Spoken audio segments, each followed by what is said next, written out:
Hello everyone, हर हर महादेव। आज हम बात करेंगे एक ऐसी डील की जिसका इंतजार भारत 18 साल से कर रहा था।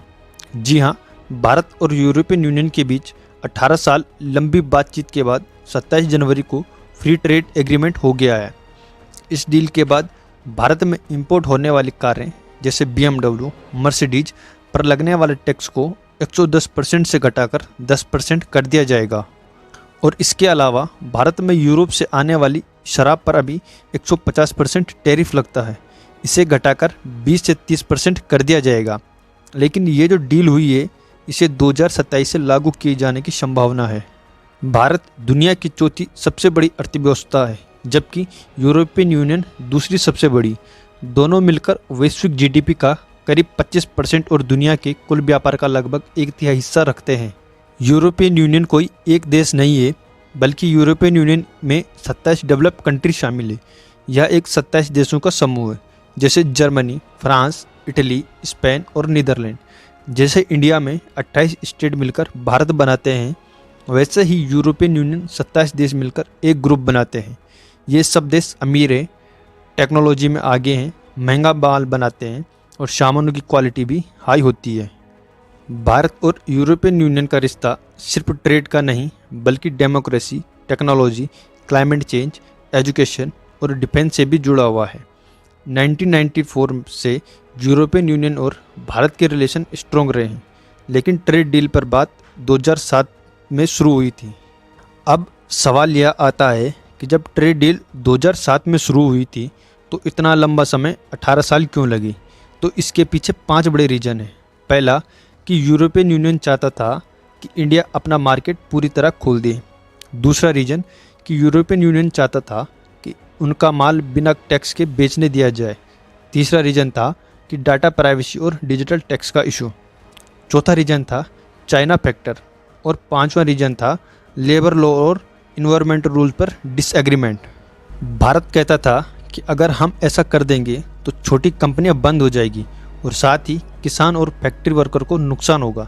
इसलिए दोनों साइड के बीच बात बिगड़ती रहती और डील रुकती रहती। इस डील से भारतीय एक्सपोर्ट को फ़ायदा होगा। जैसे भारत के 99% से ज़्यादा सामान अब यूरोपीय देशों में कम या बिना टैक्स के बिकेंगे। इससे भारतीय IT सेक्टर, प्रोफेशनल और एजुकेशन सर्विस को यूरोपियन यूनियन में बड़ा बाजार मिलेगा। डिजिटल पेमेंट, ऑनलाइन सर्विसेज और नई टेक्नोलॉजी को बढ़ावा मिलेगा। बिक्री के मामले में इस समय अमेरिका और चीन के बाद भारत दुनिया का तीसरा सबसे बड़ा कार मार्केट है। हालांकि यूरोपियन यूनियन मैन्युफैक्चरिंग का भारत के 44 लाख यूनिट सालाना कार बिक्री वाले मार्केट में शेयर 4% से कम है। ज़्यादा टैक्स की वजह से विदेशी कंपनियों के लिए भारतीय बाजार में अपनी महंगी कारें बेचना मुश्किल होता था, लेकिन अब इस डील के बाद मर्सिडीज, BMW, ऑडी और फोक्सवैगन जैसी कंपनियों के लिए भारत में अपना दायरा बढ़ाना आसान हो जाएगा। यूरोपीय देशों और भारत के बीच 2024-25 में व्यापार लगभग कुल 190 अरब डॉलर यानी कि करीब 15.80 लाख करोड़ रुपए के आसपास हुआ। इस दौरान भारत ने यूरोपीय देशों को 75.9 अरब डॉलर का सामान और 30 अरब डॉलर की सर्विस एक्सपोर्ट की, और वहीं यूरोप ने भारत को 60.7 अरब डॉलर का सामान और 23 अरब डॉलर की सर्विस भेजी। इस एग्रीमेंट के बाद यह व्यापार दोगुना होने की उम्मीद है। एक और बात आपको बता दूं कि केवल 2.5 लाख इंपोर्ट गाड़ियों पर ही कम ड्यूटी लगेगी, यानी कि साल भर में यूरोप से इंपोर्ट होने वाली अधिकतम 2.5 लाख गाड़ियों पर ही ड्यूटी लगेगी। ये टैरिफ रेट कोटा सिस्टम है, जिसे directorate general of foreign trade DGFT और कस्टम डिपार्टमेंट मॉनिटर करती है। फिलहाल कस्टमर को डायरेक्ट पता चलने का कोई पब्लिक तरीका स्पष्ट नहीं है। भारत में असेंबल होने वाली कारों की कीमत नहीं घटेगी।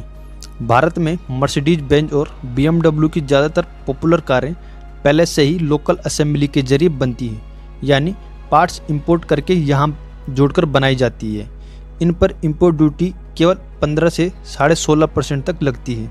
इसलिए यूरोपियन यूनियन के साथ फ्री ट्रेड एग्रीमेंट होने से इनकी कीमत में कोई बड़ा बदलाव नहीं आएगा।